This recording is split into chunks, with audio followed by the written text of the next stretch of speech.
કે સત્તામાં બેઠેલા ભાજપના ભ્રષ્ટ શાસકો સત્તાના નશામાં ભાન તો ભૂલ્યા છે, માનવતા પણ ભૂલ્યા છે। અને આશ્ચર્ય એ વાતનું છે કે મ્યુનિસિપલ કમિશનર સાહેબ આમાં એક્શન કેમ નથી લીધા? આટલા દિવસ થઈ ગયા, જ્યારે બનાવ બન્યો એના બીજા દિવસે મેં જાતે વડોદરા શહેરના પોલીસ કમિશનર સાહેબને ફોન કર્યો હતો। પોલીસ કમિશનર સાહેબે જે તે પોલીસ સ્ટેશન જે લાગે છે બાપોદ એમને વાત કરી અને આ પરિવારની અરજી આપવાની વાત થઈ હતી।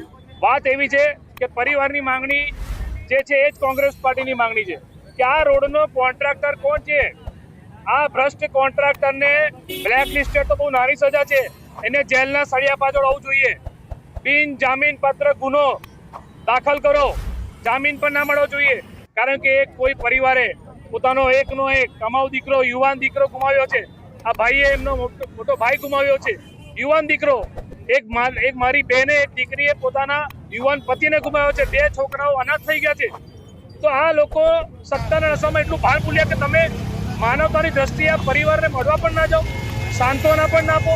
અને પૂર્વ વિસ્તારનો રોડ છે, વડોદરાના મેયર પૂર્વ વિસ્તારના છે, સ્ટેન્ડિંગના ચેરમેન પૂર્વ વિસ્તારના છે। શરમ કરો બંને જણા, શરમ કરો કે તમે સત્તાના નશામાં તમે મેયર બની ગયા, ચેરમેન બની ગયા, ભાન ભૂલી ગયા। માનવતા હોય કે નહીં? કોંગ્રેસ પાર્ટીની માંગણી છે આ જે પણ અધિકારી, આ વોર્ડના જે પણ અધિકારી એન્જિનિયરિંગ ડિપાર્ટમેન્ટના હોય અને જે કોન્ટ્રાક્ટર છે, ગમે તેટલી મોટી ચમરબંધી હોય, જેલના સળિયા પાછળ કરો। કોંગ્રેસ પાર્ટી આ બધું આંદોલન અમે બંને રીતે કરીશું, કાયદાકીય પણ અમે અમને મદદ કરીશું, વકીલના માધ્યમથી કોર્ટમાં લડીશું, કારણ કે માનવતાની દ્રષ્ટિએ કોર્પોરેશને પોલીસ કેસ દાખલ કરવાનો હોય, કોર્પોરેશને આમાં જે અધિકારીને આ કોન્ટ્રાક્ટરની સામે પોલીસ કેસ કરીને એક દાખલો બેસાડવાનો હોય। આ લોકોને તો પડી જ નથી। જેવી રીતે ગયા વર્ષે વડોદરામાં પૂર આવ્યું અને 12 જણા ગુજરી ગયા, એમાં પણ આ લોકોએ કશું ના કર્યું। હરણી બોટ કાંડમાં પણ 14 નિર્દોષ લોકો ગુજરી ગયા, એમના પરિવારને ન્યાય નથી મળ્યો। એવી રીતે આ પરિવાર માટે પણ, કારણ કે આ લોકોને તો માત્ર ખુરશી જોડે પ્રેમ છે, ચૂંટણી જીતવી છે, સત્તામાં આવવું છે। આ વડોદરા શહેરની જે દુર્દશા કરી છે, અમે ખાડોદરા દર્શન યાત્રા લઈને નીકળ્યા છે, આપ જાણો છો, પણ આજે ખાસ અમે આ જે જગ્યાએ બનાવ બન્યો સરદાર એસ્ટેટ 4 રસ્તાથી આગળ, ત્યાં અમે પરિવારજનો પણ અમારી સાથે જોડાયા છે। દુઃખની લાગણી વ્યક્ત કરું છું। હમણાં એમના પરિવાર, એમના ઘરે એ યુવાન દીકરી, માતા છે, બેન છે, જેને એમના પતિ ગુમાવ્યા, જે બાળકો એમના બાપ ગુમાવ્યા, એમને મળીને પણ આવ્યો છું અને મેં એમને વચન આપ્યું છે કે અમે આ તમારી જોડે છે, કાયદાકીય પણ તમારી સાથે છે અને કોંગ્રેસ પાર્ટી જરૂર પડશે તો આંદોલન પણ આમાં કરશે।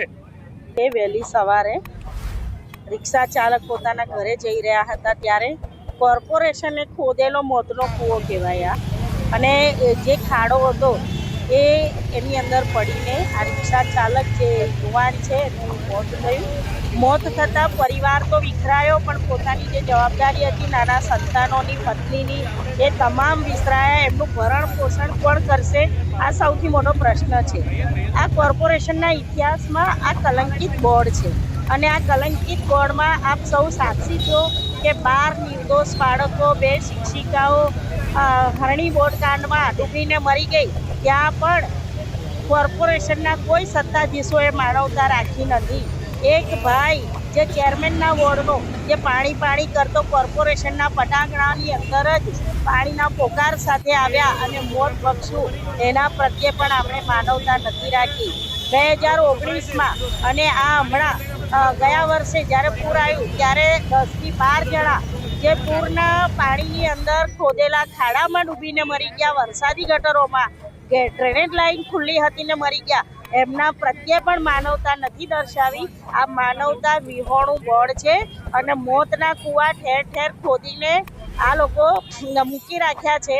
કોઈ પણ જાતની જવાબદારી નથી, બેજવાબદારી પૂર્વકના જવાબો હોય છે, જેનું જાય છે તેને વીતે છે કે કેટલી તકલીફ છે। અને અમારી કોર્પોરેશન પ્રત્યે એટલી જ માંગણી છે કે તમારા પાપે આ મોત થયું છે, તમે એને રહેમ રાહે નોકરી આપો અને એને આર્થિક સહાય આપો અને કમસે કમ કોઈના ઘરમાં જ્યારે એક વ્યક્તિ હમણાં હું આવું છું એવું કહીને એક વ્યક્તિ કાયમ માટે જતું રહે તો એ વ્યક્તિ એમના પરિવારના ત્યાં સાંત્વના આપવાના 2 શબ્દો તો આપણી પાસે હોવા જોઈએ કે નહીં? એટલે અમારી માગણી એ પરિવાર જે કહેશે એ દિશામાં અમે એમની સાથે છીએ।